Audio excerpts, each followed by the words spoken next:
Hello, and welcome to another episode of What's Going On with Shaun, a variety podcast grounded in marketing, but with an appetite for quality conversations about things that make life worth living.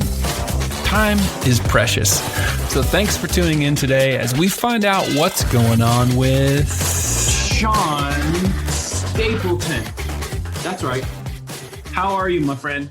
I'm great. You, Shaun? Great to see your smiling face. Man, I am like you. Maybe it's because of the Shaun name. Maybe there's positivity in that. You know what? All things considered, I'm good. Yeah. It's a strange time. And for anyone that's tuning in for another episode of What's Going On with Shaun, well, guess what? Today is absolutely What's Going On with Shaun and Shaun. So you got two Shauns today. And this has been an episode I've been really looking forward to. Not just because, and it's easy when you're starting a podcast to invite all your friends, but beyond you and I being friends, there's just so much to get into with you, from your career perspective to your focus on family, of quality of life, just things that really matter, things that I feel like I've had a window into that I don't know that a whole lot of other people do. And I hope you'll be okay with me exploring some of that with you today. So how's it going up there? What's the weather like in Minnesota today? Today's the first really beautiful day. It's almost 70 and sunny. It's crazy how when the sun comes out, it just changes everything. Yeah. You know, I feel extremely blessed. And I know that might be weird today during a pandemic, but I got my faith. I got my friends. I know that we're getting through this. You know, Shaun, I live my life with my glass is more than half full. And I wake up every day and I think to myself, two things. Ready? Did I get better looking? Number one. And number two, right? You gotta count the small wins. You know, it's different though. I mean, I don't get to see my parents right now because they're in the high risk age. My beautiful wife's mom has cancer, and so she's in high risk stage. So we're living our life different, you know, and I'll tell you something we did so crazy, Shaun. First time in my life, we love family dinners, right? The big family dinner. We're half Italian, half Irish. So that means we fight with each other. We eat all the meatballs, right? But what it means is we put a laptop at the head of the table on Sunday and we had family dinner virtually. My parents, my sister Meg, my sister Kate, their whole family, we all got together and we had a great time. And I looked around at my kids and go, is this the new normal? You know, is this like with the Jetsons episode 19 I missed? Was this what's coming? Yeah. Wow. I mean, it's changed a lot of things. And, you know, for the listeners and viewers as well, the reason why I'm capturing all these things through Zoom is because I can actually put the audio and the video out there. So for those of you that have tuned in any method, thank you for doing that. We always appreciate that. And so we're talking about COVID-19, depending on where you, the listener, are picking up with this. We're in early April of 2020, and the whole world is kind of marching to the beat of this new virus that, you know, it's called a pandemic by the experts. In comparison, and I've had a lot of people get mad at me when I even suggest the notion of this, but in comparison to others, and I don't want to sound crude, but this thought goes through my mind: if it doesn't rank in terms of the number of people that it claims in terms of their life, if it doesn't end up in some on the spectrum someplace, the regret that will come along with the measures that we've put in place will, I mean, you know, it's one thing to have the regret, but it won't repair things as fast as possible. You know, when you talk about being in a new normal, we've already been in lockdown and, you know, keeping ourselves safe and staying at home and all that, which I'm a big fan of. You know, you mentioned your parents. I'm the same way with my parents, of trying to keep them safe and healthy. But the consequences of this are kind of interesting. Do you think that it will be whenever we get back? Let's just say it's in 60 days. Do you think the car business is going to be able to recover quickly, or do you think it's going to be a bit of a long stretch? Well, I believe it's kind of the region you're in. I live in Minnesota, and North Dakota, South Dakota, and Iowa, it's normal business as can be. But Wisconsin and Detroit and Michigan and Ohio's and New York's, it's tough. California. Yeah. So I believe you're looking at a new normal. I believe that a couple things though, Shaun. So change drives opportunity, right? Yeah. And sometimes it's change for a good reason. Sometimes it's change for a bad reason. But God put us on this planet to overcome diversity. And when this change comes rolling through, it's the people that keep the positive attitude, that get out a little bit more in front. They're going to see the bright spots. Because look, can we talk about positive things? I've got to spend 3 weeks with my kids more than I ever thought in my life. My daughter's a junior in Nebraska. She would be gone the whole time. My son's a crazy athlete. He'd be training. My youngest daughter's getting ready for competitive soccer. I get to play board games. We're doing crisscross cribbage. We're watching movies. We're telling dad jokes. I wouldn't have this time with them, right? Yeah. Yeah. And my kids have, my son is out of the house, but he's just a few miles away here in Frisco, Texas. So he's been over with his fiance a handful of times, and which is great. And of course, our daughter's still at home. But you know what? It's kind of interesting how it forces us to appreciate the things that we've so easily taken for granted. Yes. Amen. I mean, Let me ask your listeners a question, Shaun. Silly question. Bring Ready? it. But what are you doing personally, this COVID-19? What are you doing personally to improve your life? They don't have to be major things. I'm changing my career. I'm lifting weights. I'm going to be a bodybuilder. I don't know. I mean, just little things. You have a little bit more faith. You take maybe things that were for granted, less for granted. I can tell you that my financial life will be different. I'm going to put a little bit more money away than I ever did before. I don't need as many assets or goods and services to be happy. I reach out to friends like you that I love and trust, and sometimes I don't spend enough time with. I just say, "How you doing, bud?" And I get a real enjoyment out of seeing your face. I mean, I was excited about this deal. Why? Just because I enjoy you, dude. You got good energy. You're a positive guy, and you make me feel good. Oh man, I appreciate that. That is a very nice compliment.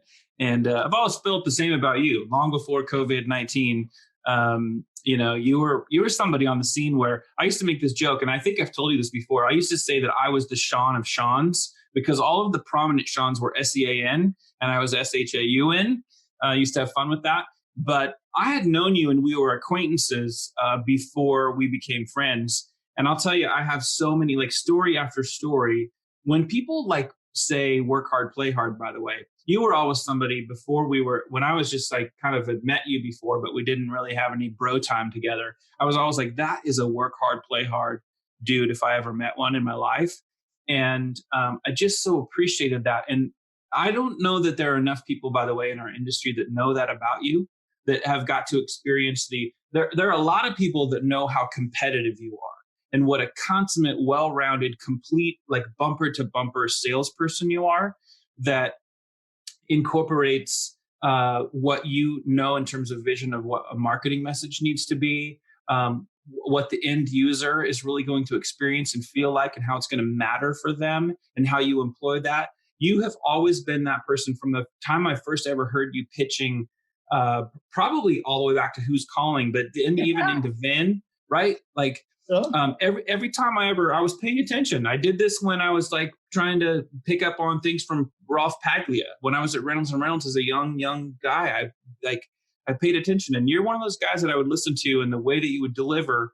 You were doing this, I think, before the Challenger Sale book was even written, where that's the kind of salesperson you are, is you're not leading with whatever the solution is, you're leading people to the solution.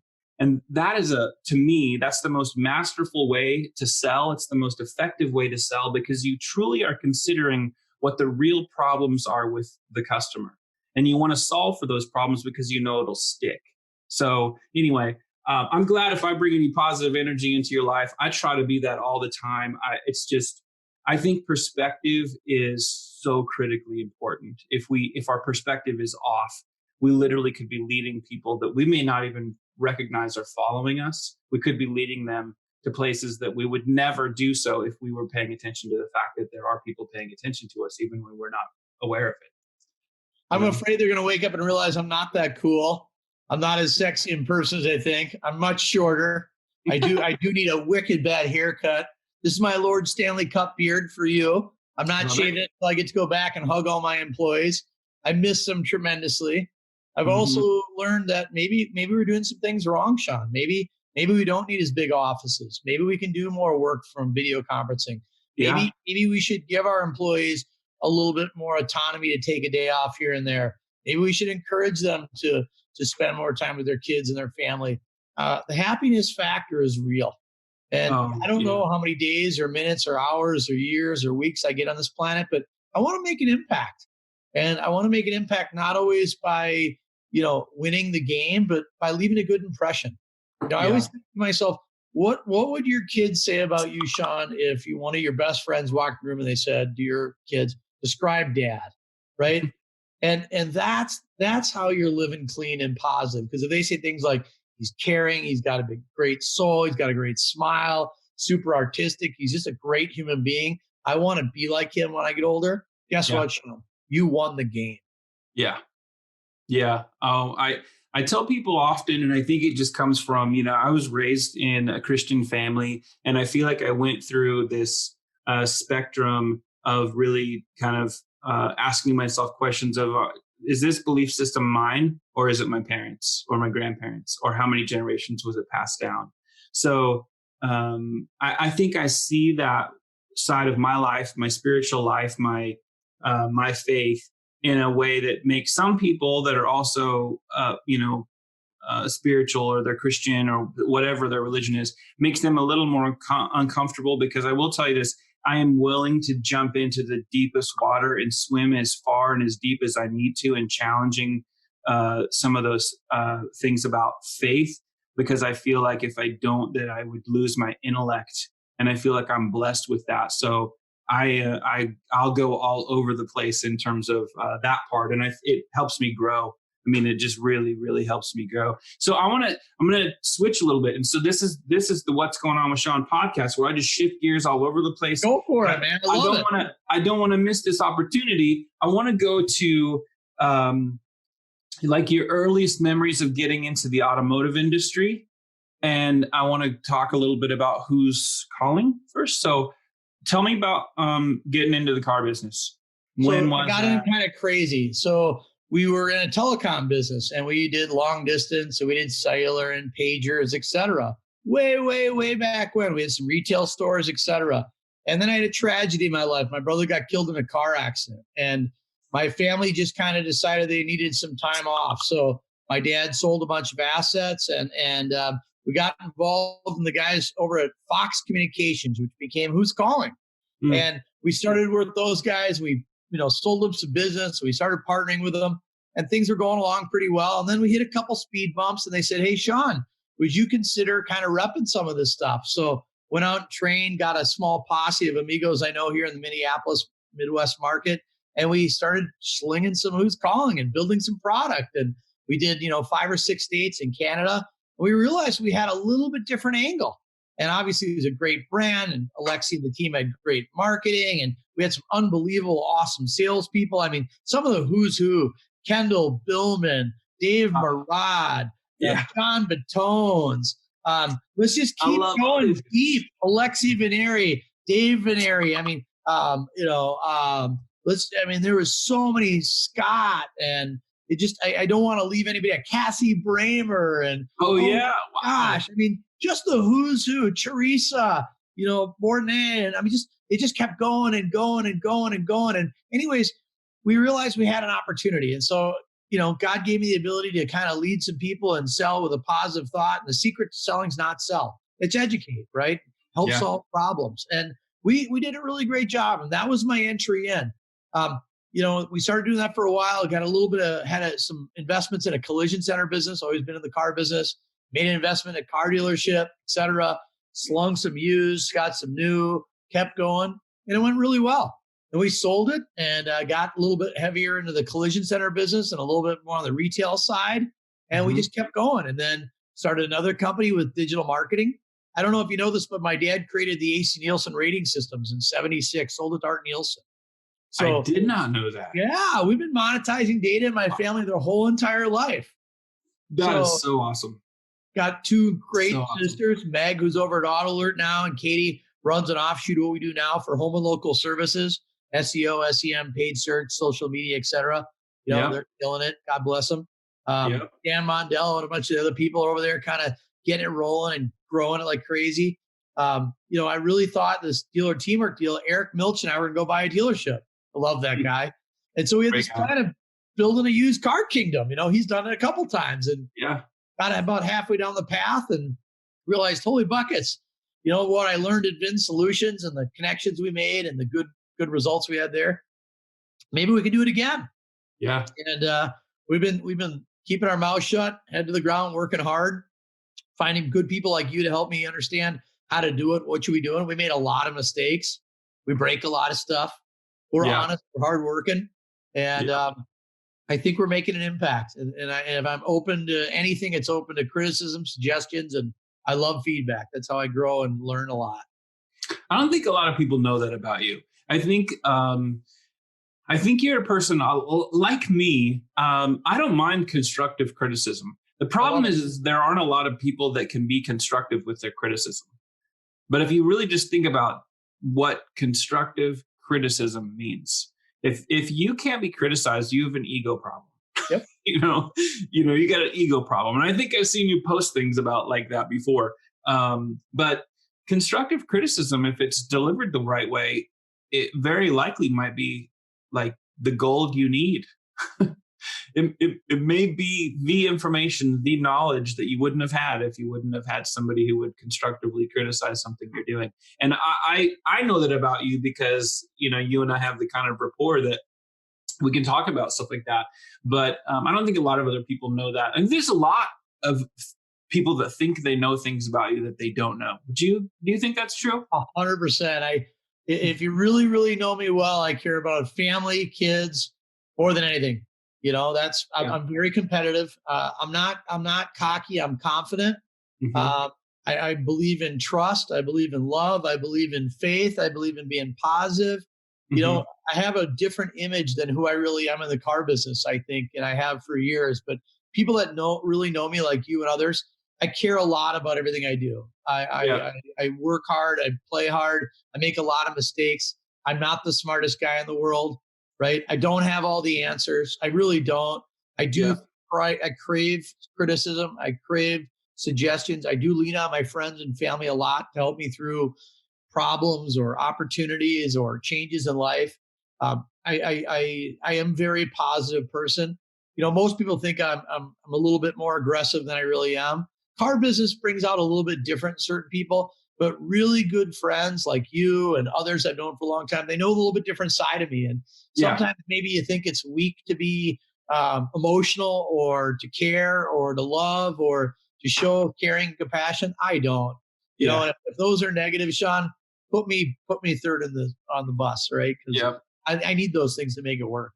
Well, I think the people that are uncomfortable with competition are intimidated by you or have been over the years.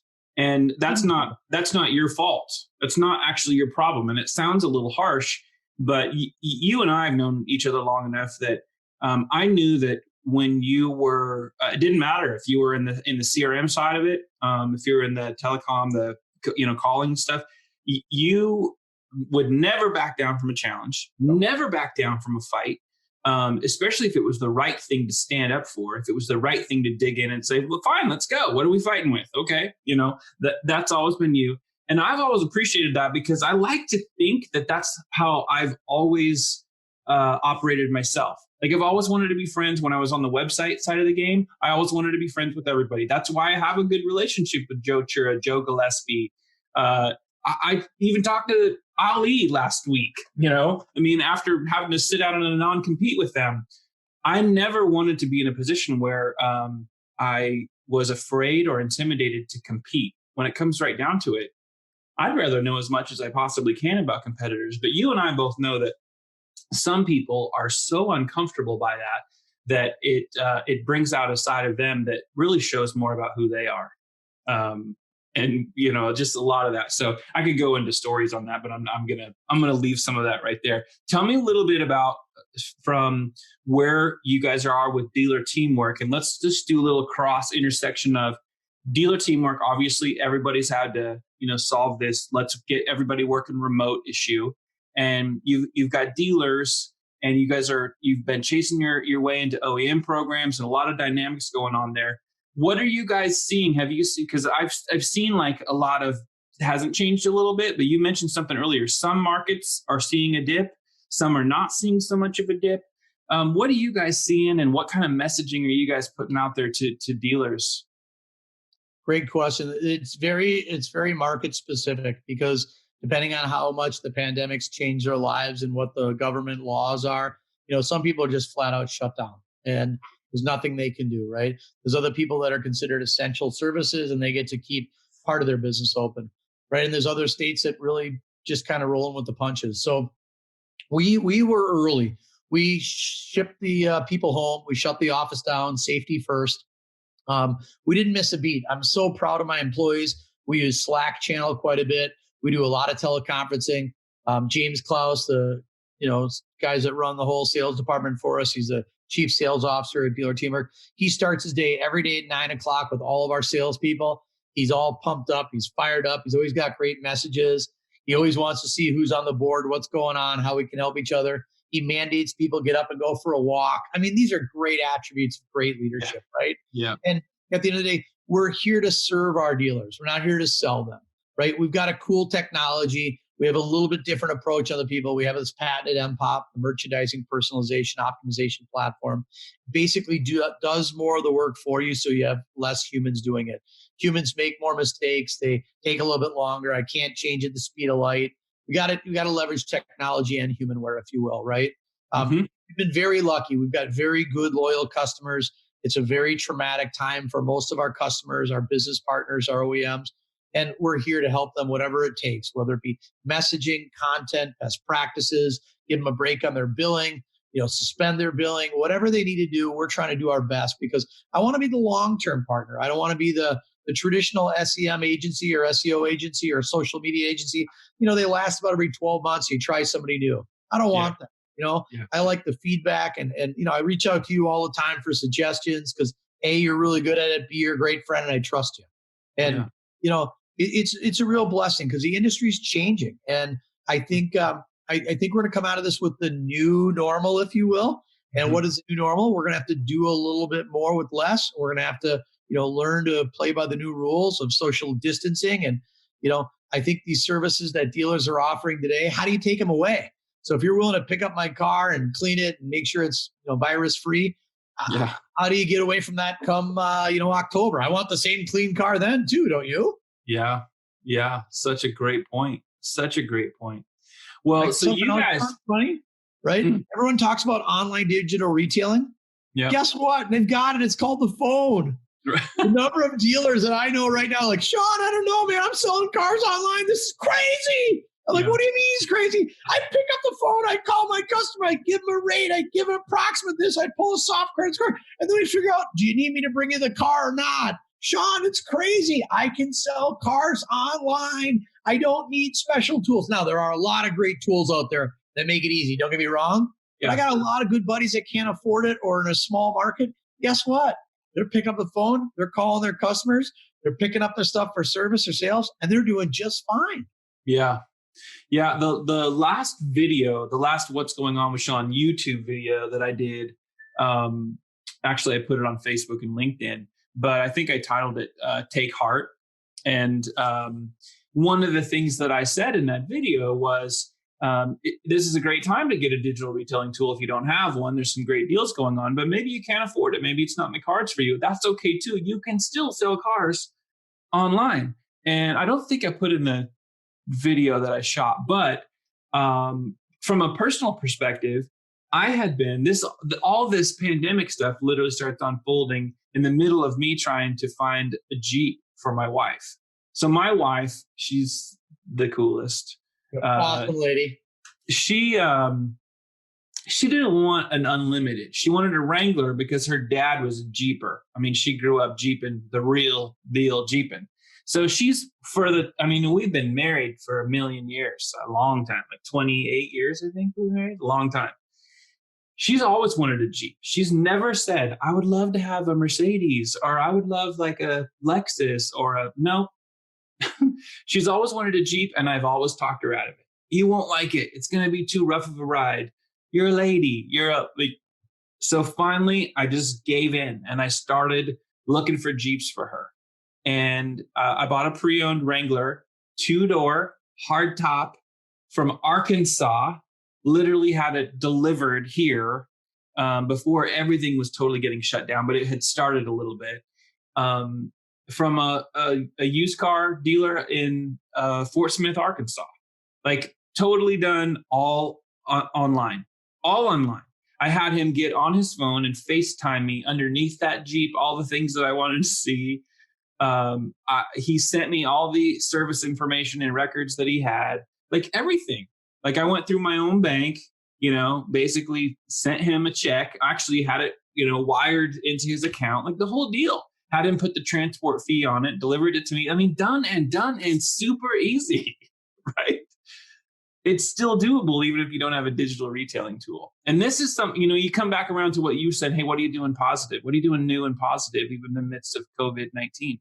Well, guys like us and everybody else who's got the cojones to still be positive, it's like, guess what? Even if this persists, we have our lives. We can help each other by, encouraging through positive stories and like how do we keep our businesses going? But you're right. You don't have to have the digital retailing tool to still be doing this. You have a phone, you have a computer, you have the internet, you have, even if you just have the phone, it's enough, right? Think about you going to a car dealer today and they still got the fax machine in the F&I office, right? That's where we used to get our leads from. Yeah, I'm struggling. They're going to make the move to a digital retailing platform tomorrow. They may not put baby steps, right? And guess what? That doesn't mean they don't want to. Everybody's got a little different strokes and different folks, right? And that's what makes America and this world beautiful. Our diversity in our background. If we're all the same, it'd be boring, right? But I know people selling lots of cars. And I know people making a great living sell a few cars. The number one question is, are you happy? Yeah. Right? Are you happy? Are you really happy? If you've got your health, you got wealth, right? If you don't believe me, call Steve Jobs, right? Yeah. So let's just keep it real for a second, right? And the second thing is when you get up every day with a positive vibe, it's like the sunshine when it comes out. Everything just feels a little bit better. Yeah. And why be that person that's kind of a Debbie Downer? Why not be a lifter upper? Yeah. When you start to do positive energy, I believe in chi. I believe in karma. I believe in good things bring good behavior and good positive energy. It's amazing when I say hi to somebody or have a big smile or do something goofy in the office, the number of little giggles I get and smiles, messages I get saying, Shaun, you made my day today. I really wasn't set up to make your day. I just wanted to be happy. I just wanted to see you smile. And I believe good things happen to positive people. And look, let's take this pandemic. It's scary. If you have a health issue or you've got a loved one that's sick, I'm praying for you. Don't get me wrong. I'm not trying to make that seem silly. But look, when I grew up, I'm a little bit older. It was something else. It was this disease or that disease or whatever. And I don't think it's ever going to go away. I think each generation is going to have their challenges. To me, this is my kids, who shot JFK moment. They'll never forget this moment in their life, ever. Whether it be my son has no prom, he can't go to spring sports. There's no school. My daughter comes back from college early. She misses her friends. She started a company selling clothes online. She's killing it. I'm like, Olivia, where'd that come from? She's like, I don't know. I just watched you and mom and your friends, and I realized I got some hustle. So she turned on the American Hustle. She started selling used clothes online, and she's killing it. I told her, sweetheart, at this rate, Daddy's going to retire in 19 years. So count me in on that. Count me in on that meal plan, sweetheart. That's right. That's awesome. I'll tell you, there are some things going on that, like we were mentioning, perspective. This is a moment for us to not only lead in your case, I mean, as the leader, as the CEO of Dealer Teamwork, you've got people that you're leading, people that literally, you have family there. You also have people that feel like family because of the way you guys like to hire and take care of your people. And so they're following that lead. And somebody who has endless energy and a positive message to put out is so much more attractive emotionally. And there's such a different trust factor. That's one of the things that I think is really, really important about what you're doing there, but you're also doing it with your family. And all of us get that opportunity, and how we're going to, walk through things like this from a business perspective, and then what we do with our families, and how we have to pay attention to the fact that they're following our lead too. They're typically using us as the barometer for their own emotions. And that's Is this really weird? cool. I hope my kids take a chance and come work with us. I hope your kids come work with us, because I believe in nepotism, right? It's funny because if I find a rock star, usually they're doing things right in their life. Usually they're in balance, right? If they're hard working, they're honest, they're ethically, morally centered, etc. Usually their friends and their family are the same way. So when you find a rock star, grab it, stick with them. They're going the same direction in life you want to go, right? And I don't understand that. I've had the opportunity to work for small startup companies, either that I've helped fund or start or go work somewhere else, or all the way to big companies like Cox Automotive, right? And everybody's got advantages and disadvantages. You got to find your way. But all the companies are about one thing. What you put into it's what you get out of it. It's just like college, right? I went there and played a little hockey and boxed in college. I wasn't really the greatest student. And then I realized I got to go make a living when I get done with this, right? I can't live in my parents' basement for the next 9 years. Well, I could, but I wouldn't feel good about it, right? Some people call it a PhD. It was a GED, and I couldn't spell anyway, so it didn't matter. But, I don't know. I woke up one day and realized, let's go do this. Let's go have some fun. It's not going to be fun every day, but if you're breathing, if you're healthy, if you got people around you, you got a chance in life, dude, you're better than 95% of the world. Shaun, do you know what 1/3 of the world does every day when they wake up? They look for clean water, right? Yeah. So let's keep this in perspective, amigo. Is that fair? Yeah, it's fair. Right? It's fair. Yeah, I've always liked. I've stolen it from him. When people ask Dave Ramsey, "Hey, how you doing?" He's like, "Better than most," or he'll say, he'll say, his saying every time, like somebody says, "Hey, Dave, how's it going?" He's like, "Better than I deserve," is typically his response. Is better than I deserve, and that is so important. Again, back to that perspective.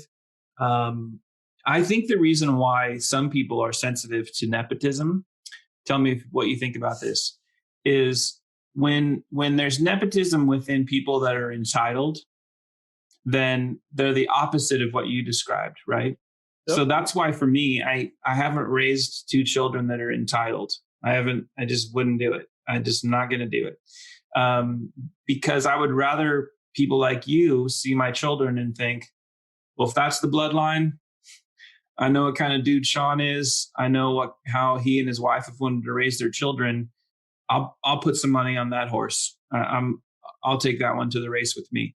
Now, if somebody looked at me and they realized that I was raising my children, or even myself, even if I, conducted myself in a way where people in the industry would be like, Rains is kind of funny and he does a stupid karaoke thing with his friends or whatever, but he's kind of entitled. He thinks he's like entitled to all kinds of stuff.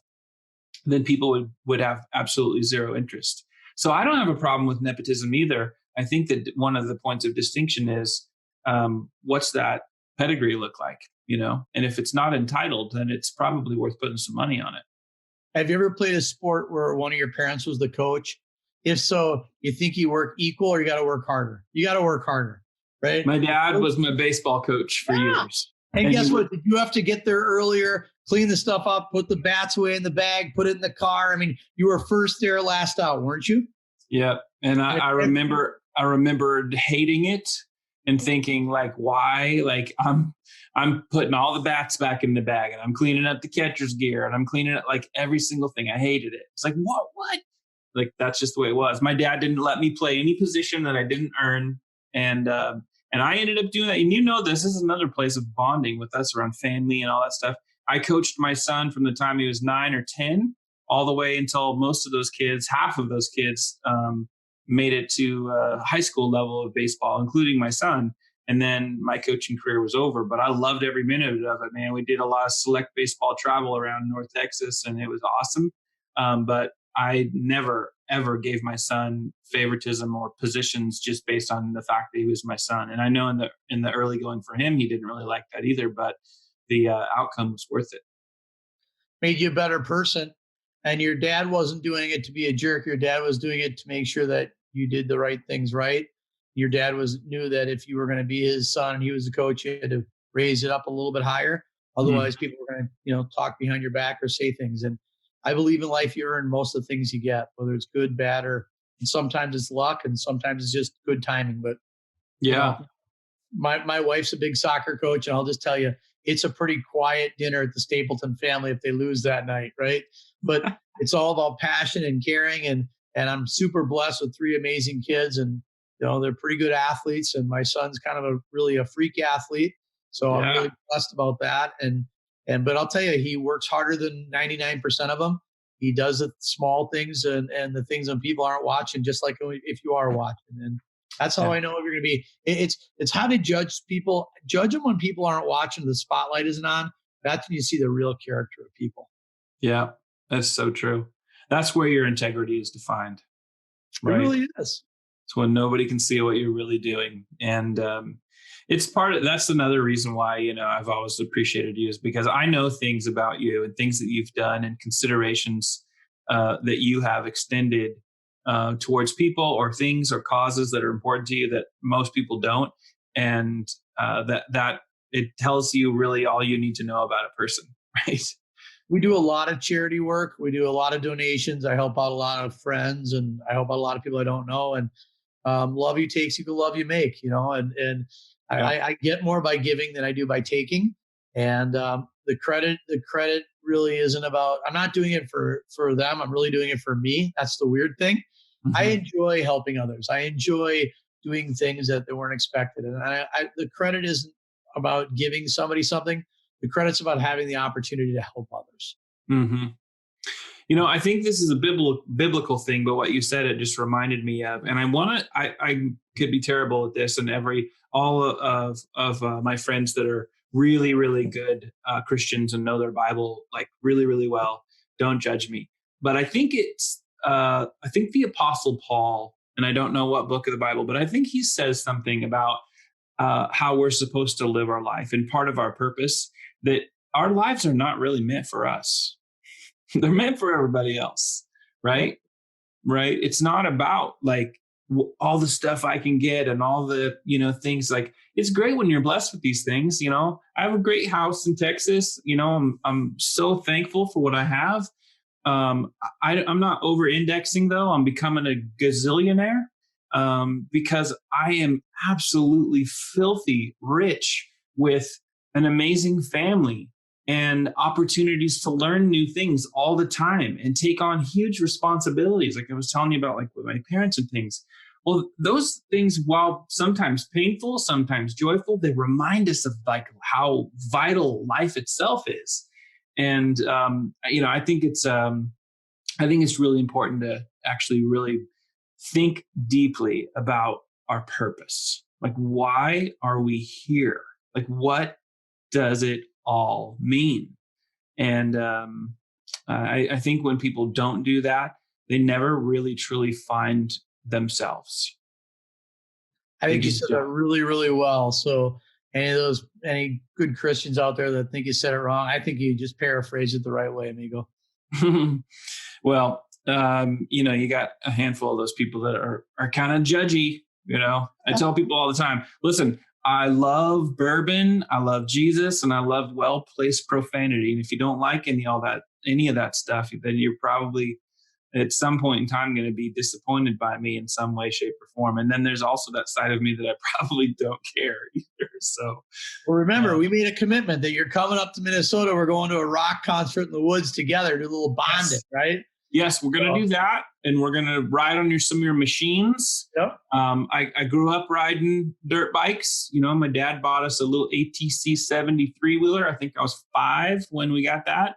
Then I got a little Z50R Honda, and my brother got an XR80, and then it just kept going from there, riding around in the dirt. My dad would literally cut trees, big trees in the Northwest down, and he'd come home, and if it was a good day, if he had enough energy, he literally wouldn't even take off his work clothes. He'd load up the bikes and take us out to some place where we could ride around the sawdust or whatever and crash and jump and do whatever we needed to do. And it was a good time. So I still love living life through something that's risky, motorcycles, fast machines and all that stuff. I love all that.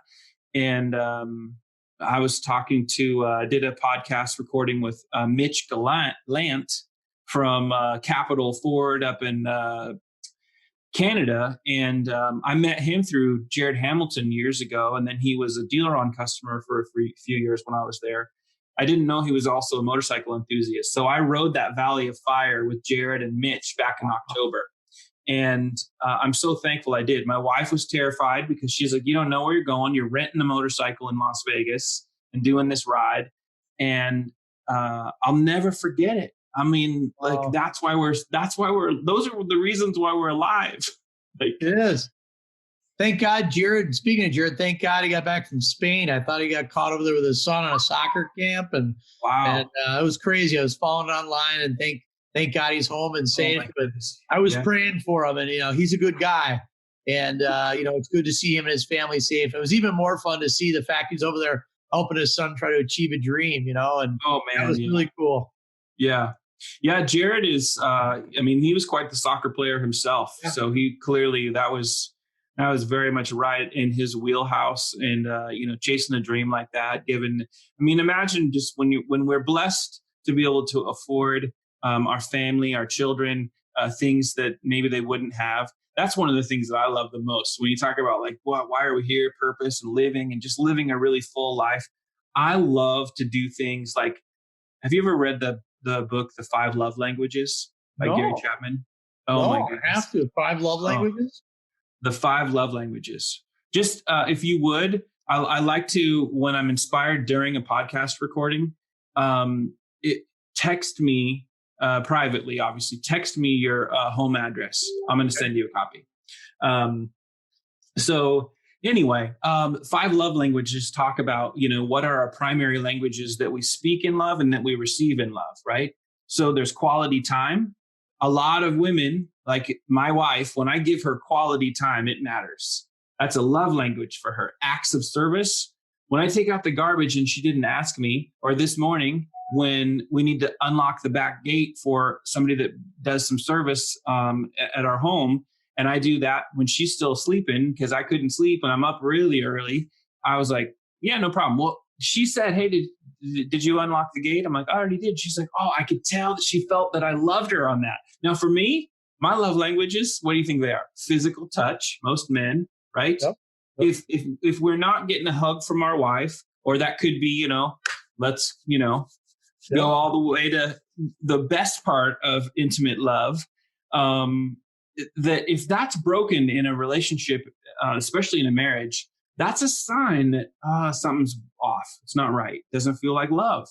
But anyway, so there's 5 love languages. And when we communicate those, one of them is giving gifts, right? One of them is gift giving.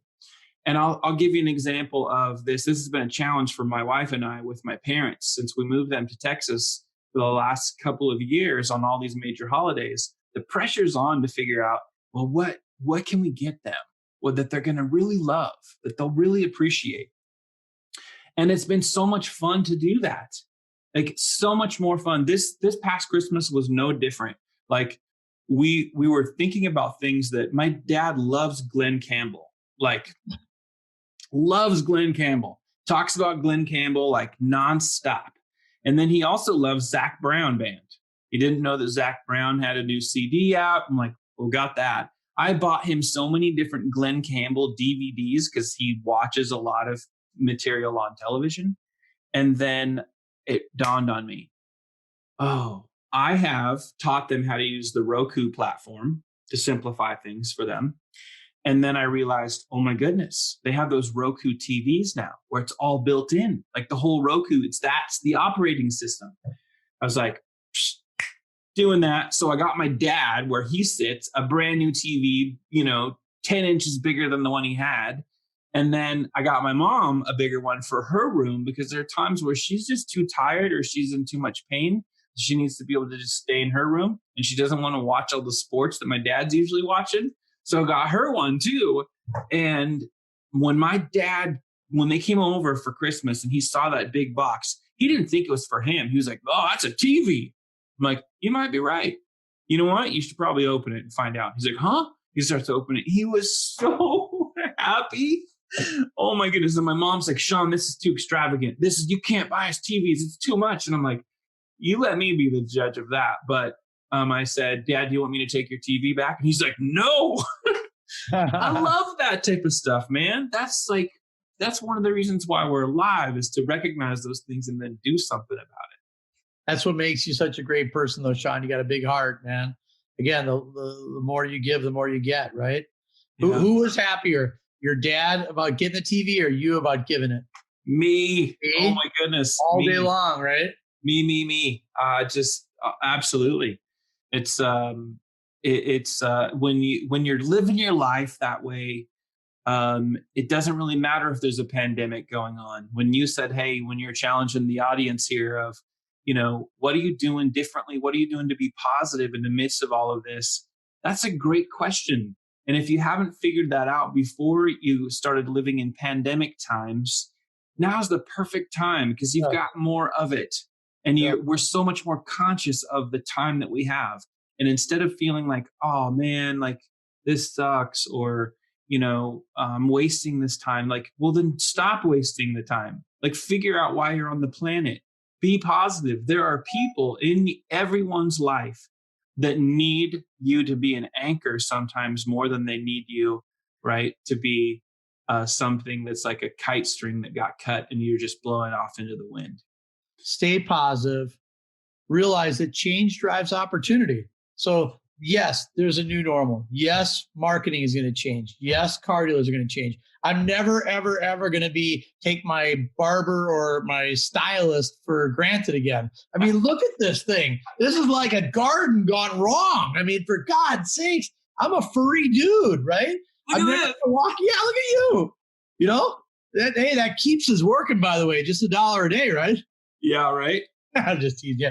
And then we got grocery stores, right? I'm never going to walk into a grocery store again and go, man, I just know toilet paper just shows up, or eggs, right? And I just let's look at it differently. And then last but not least, how about a huge shout out for all the people in healthcare and medical? I mean, they're out there with no gowns, no masks. Some of them got it, but they're still going to work. They're going to work knowing that they might get this crazy virus, which I believe most people are going to survive, but they're still going to work, and protecting people like you and I, whether they have the gear or not. And so for that, God bless them.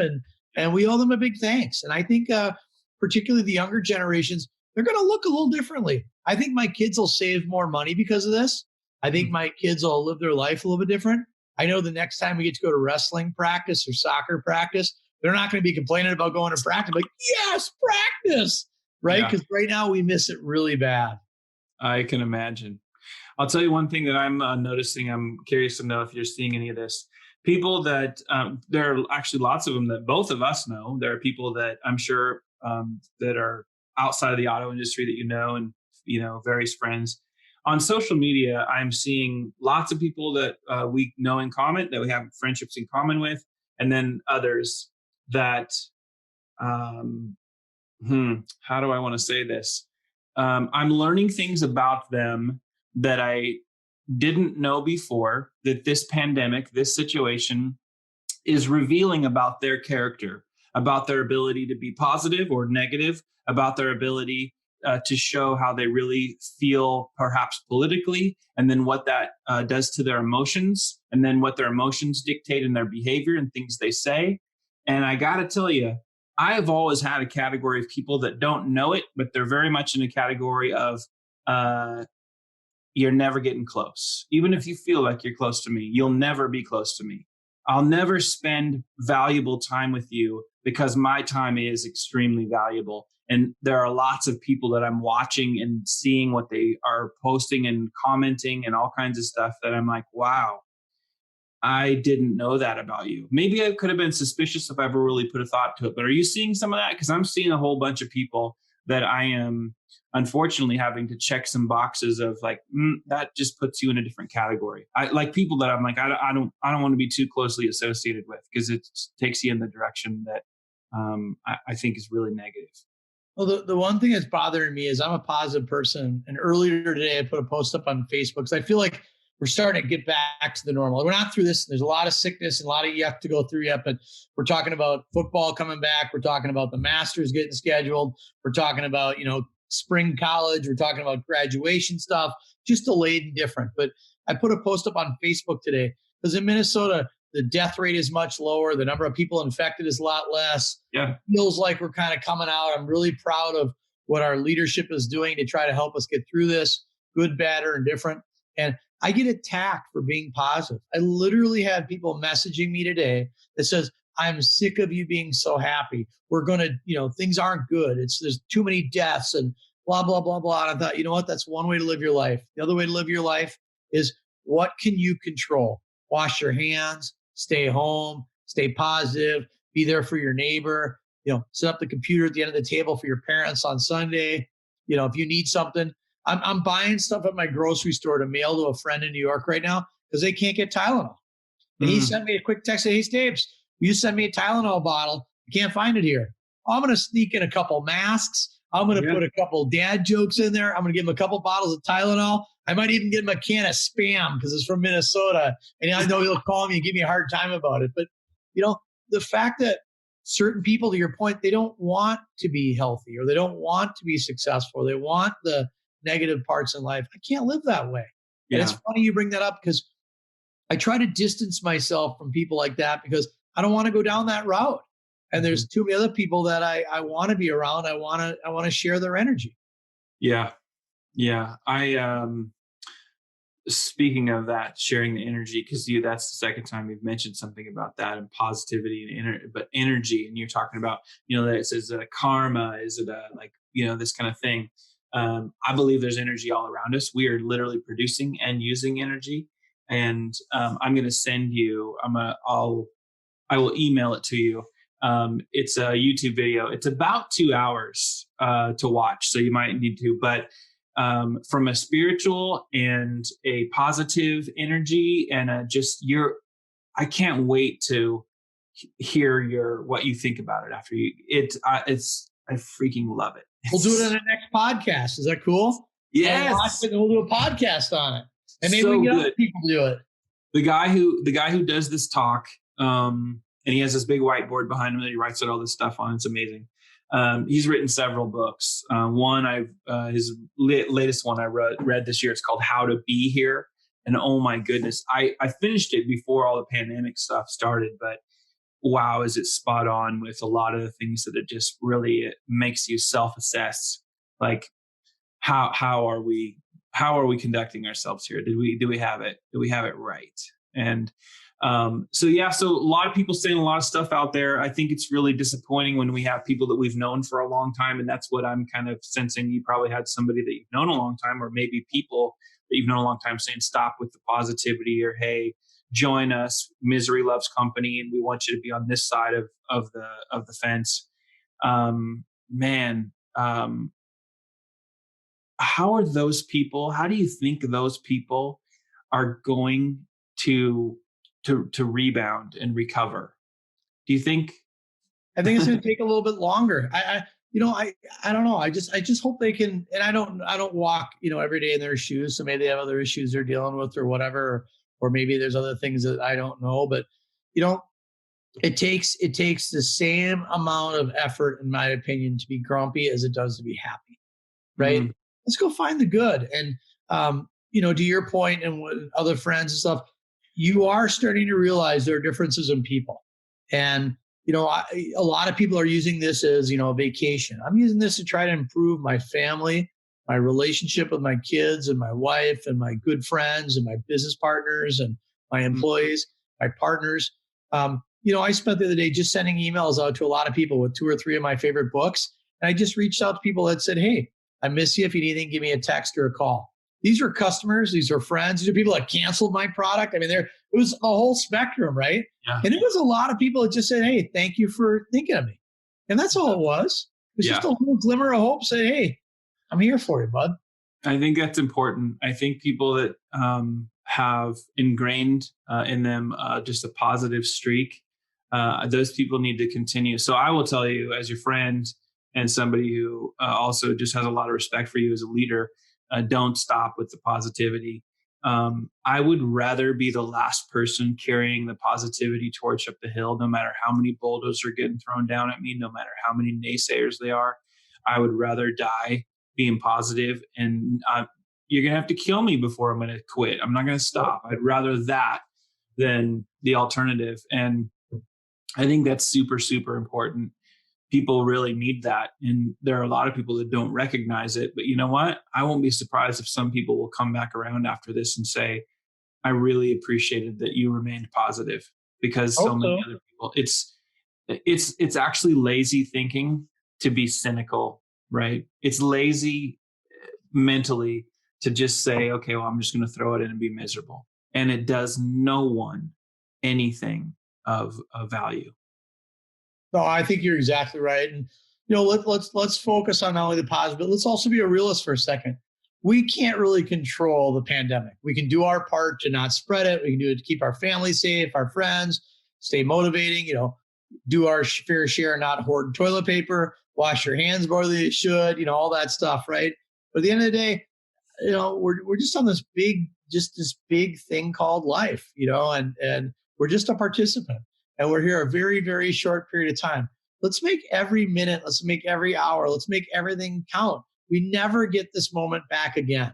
I was so excited to do this podcast. I had to move some stuff around, but I'm like, this is my buddy Shaun. This is like, I mean, holy buckets, I should be paying for this. This is like, this is awesome stuff. And I can't wait when it comes out. I'm going to go forward this to my kids and go, watch this. This is my buddy Shaun. This guy's going to go ride dirt bikes with this dude, can play a mean bass, or he's got the best karaoke going, right? Whatever it might be. And I hope you bring your kids. Why? Because I want my kids to meet your kids. Well, I'm telling you, doing the podcast stuff's been fun. It's certainly, it gives me something else to do and something else to kind of build up. And I have wanted to do this for a long time, but it's time consuming. And I'm a one-man show, all that is it's just me. But I love doing the podcast stuff. It's nice to have some time to try to refine it and get it better. And I've had time to, find an audio track for my intro music. So when I launched with Aaron Bickert a few weeks ago, that little piece, I found that piece and then recorded a voiceover, and I'm learning stuff. I've always been the kind of guy that I might know a lot of it, but I also like to do a lot of it. I want my hands on the plow. I don't want to just ride behind the tractor, if you will. And so I've been enjoying that. And I'll tell you, one of the things that I've really enjoyed during this pandemic is the music side. I bought, this, I'll tell you this as briefly as I can, because I've maybe mentioned it on other episodes to other guests. 2018 and 2019 were really, really hard years for me personally, for a lot of different reasons. Obviously, there were a lot of things going on with moving my parents, and they're both, they're not well, cancer and Parkinson's respectively. And then, I appreciate you, man, so much. But then I also, and you're no stranger to this as well, but I had a non-compete for 12 months that I sat out on. And there were way too many months of that being really bitter, and it made me really angry, and it could have been handled differently, all of which is now water under the bridge. It's like made its way to the ocean by now. And it's done. And that's a much better place for everybody. But by the time I got into the later part of 2019, I had made a lot of positive changes, done with the tobacco, like completely done, and just no desire for it. And, trying to do some intermittent fasting and doing some infrared sauning and just, trying to do some things incrementally that I knew I could improve my life. I'm still on that journey, and I'm not going to stop, because I feel better, body, mind, and soul. I feel like a better, different person. But coming into 2020, I was like, this needs to be a year of elimination and inclusion. The elimination of things and people that don't belong. They don't return any value into my life. They don't make me capable and better at being the person that I need to be for those that count on me. So I got to eliminate that stuff because I'm getting, I'm a couple of years away from being 50 years old, and time is more precious and valuable to me than it ever has been. So that was one thing going into 2020. The other was the inclusion. And it needs to be, and it still will be, and it is. I'm still living my life this way, even with the pandemic. The inclusion of time with people and things that matter to me, that are of high quality. Well, this is one of them, Stapes. This is high quality. I'm proud of you, man. Like over there, you can't see it on here, but is my Roland FP30 digital piano. My buddy who has worked for Roland for many years, I think he's their VP of marketing. He's way up there. He's been there forever. Got me a killer deal on that. Met him in college. Another positive thing is he saw the 2 videos where I'm playing the piano and have my daughter singing a couple of Casey Musgrave songs that we put out on Facebook. And then he's like, hey, man, we wrote a bunch of songs together way back. And so the last couple of days, we've been trying to figure out some of those older things. Like, let's go back and revisit some of those. And then I'm not going to tell you because we've already said the little term during this podcast, but I started writing a new song. He and I have not collaborated on a writing project.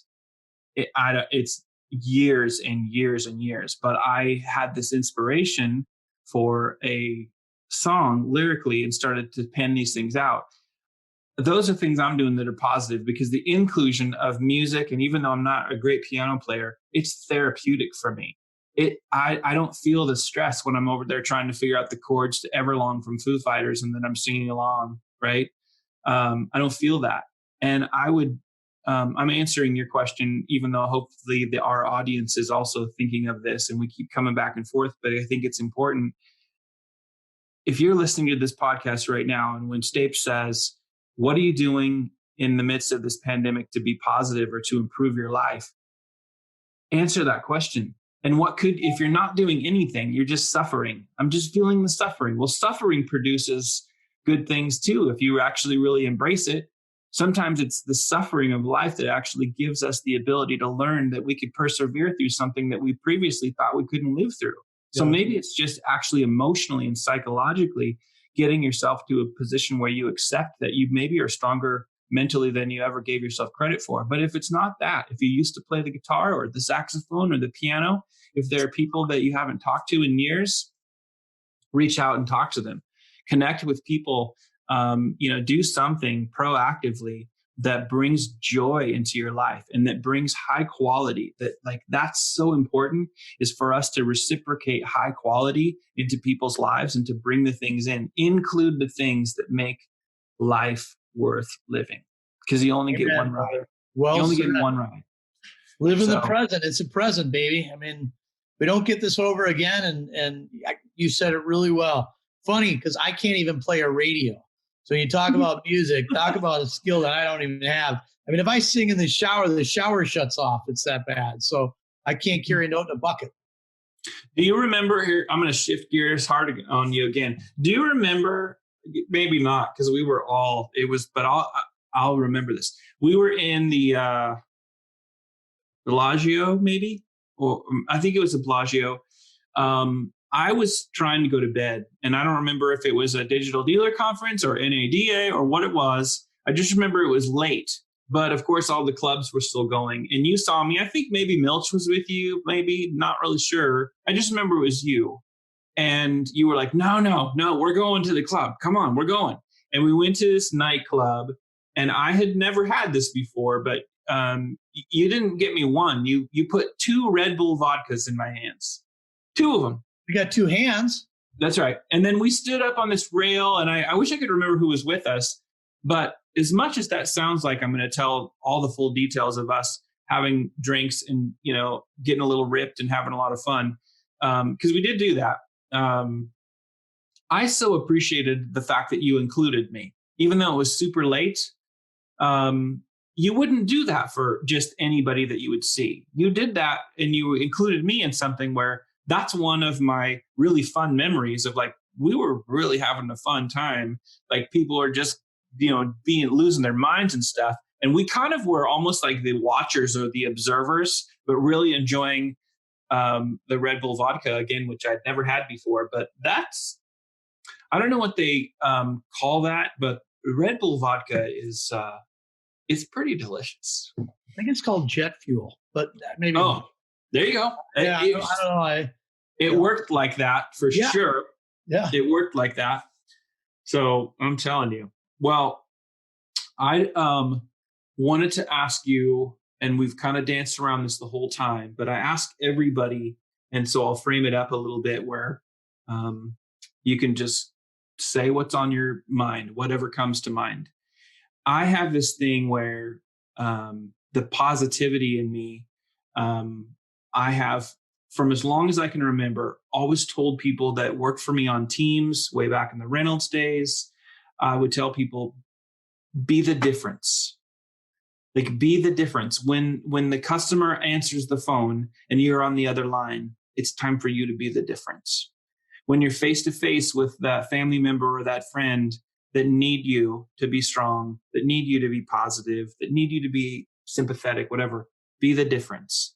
And so when I ask you, like, what does that mean to you? What does that sound like? What comes to mind when I say, hey, Shaun, how do you like to be the difference in the world yourself?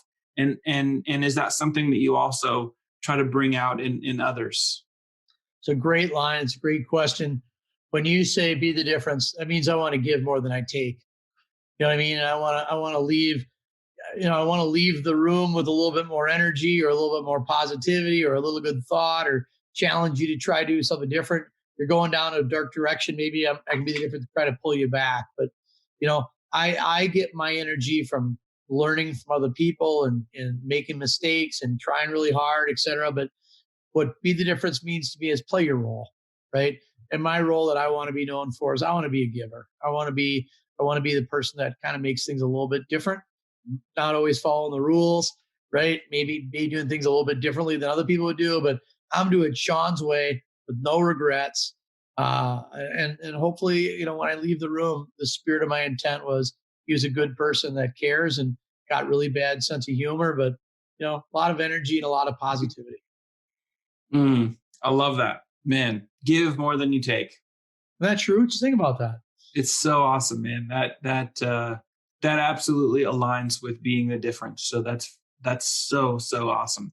Listen, I could go for hours, but I will tell you this. I want you to come back and be a guest again, because for the listening audience, now you know what's going on with Sean Stapleton. Thank you for being a guest. I so appreciate it. This has been What's Going On with Shaun. Thank you. God bless.